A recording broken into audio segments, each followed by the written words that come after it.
Donald Trump is the only person elected president since the 1970s who did not release any tax returns. This is a major issue for the Democratic candidates for president. And that issue became an even more important issue today after the chairman of the Ways and Means Committee, Richard Neal, issued his legal demand for the Trump tax returns. Many of the Democratic presidential candidates have been planning their presidential campaigns since the day after Donald Trump was elected. They have had time to get ready for this moment. And most of them have completely failed when it comes to releasing their tax returns and showing that contrast with Donald Trump. Senator Elizabeth Warren released 10 years of tax returns last year. Senator Amy Klobuchar has now released 12 years of tax returns. Senator Kirsten Gillibrand has released 12 years of tax returns, and she was the first candidate to release this year's tax returns, the tax returns that are due on April 15th.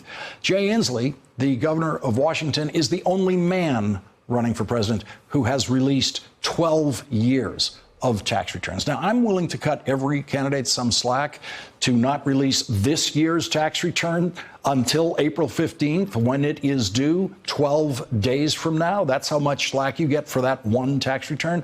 But President Obama released his tax return publicly every year that he was president by the filing deadline of April 15th. It was very important to him to show tax filers that he was going through exactly what they were going through and to prove it by releasing his return. Voters should accept no excuse on this.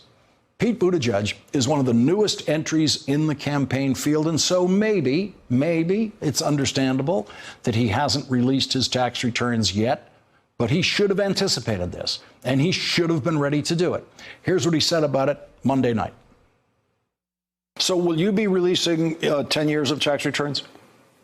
Yeah, it might take a little work for me to dig up the last 10 years, but it's not very complicated. They're all pretty thin files, so I'll be prepared to do that. How about your 2018 tax return? Will you be ready to file that by April 15th this year?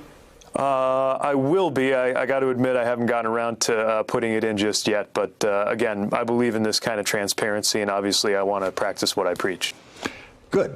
Practice what I preach. So how much time do you want to give your candidate to practice what he preaches? 5 weeks ago, Bernie Sanders said he would be releasing his tax returns soon.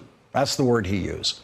When you heard him say soon, did you think that meant more than 5 weeks? On Sunday, Bernie Sanders said something strange about releasing his tax returns. We have it all done, and it's just the question of dotting the I's and crossing the T's. Yes, we will, absolutely.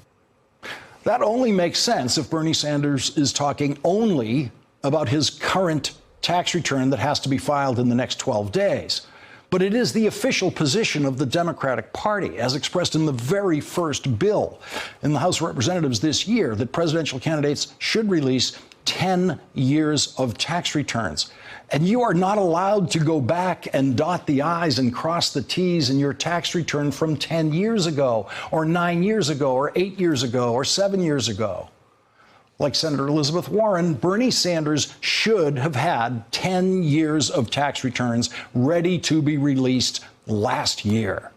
The one tax return we've seen from Senator Sanders, his 2014 tax return, is an incredibly simple, non-controversial tax return, a typical tax return for a United States senator who is not rich. I would assume that all of his tax returns are equally simple. This seems like a completely unnecessary political error being made by the Sanders campaign. But that very same campaign, like all of the campaigns, has released exactly how much money they have raised in the first 3 months of this year. And the campaigns all did that because there is a law that requires them to do it. That's why we need a law requiring them to release their tax returns.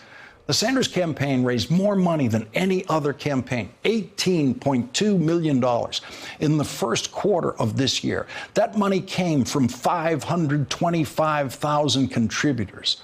accounting for that money and filing the FEC report on that money is much more complicated and time-consuming than Bernie Sanders' tax return.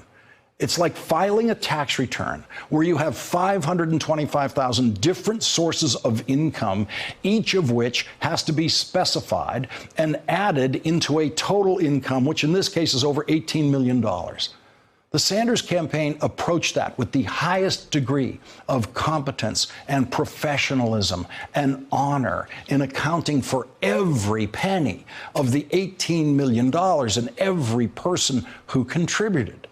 And that same presidential campaign, those campaigns who do that are all capable of doing that. They should be able to make sure that their candidates' tax returns are filed on time and publicly released as quickly as possible. The campaigns can't pay to do that, but they can make sure that the candidates are getting that done, that the candidates' accountants are getting that done, even though there is no law that yet forces them to do that. On Sunday, Bernie Sanders added something about President Trump after he said that Bernie Sanders said that he would be releasing his tax returns after dotting the I's and crossing the T's. And by the way, let me challenge President Trump to do the same. Trust me, we do not have investments in Russia or Saudi Arabia or any place else. Yes, we will be releasing them. But no Democratic candidate for president can challenge President Trump about releasing his tax returns until that candidate has released 10 years of his own tax returns. The time for excuses for this is over.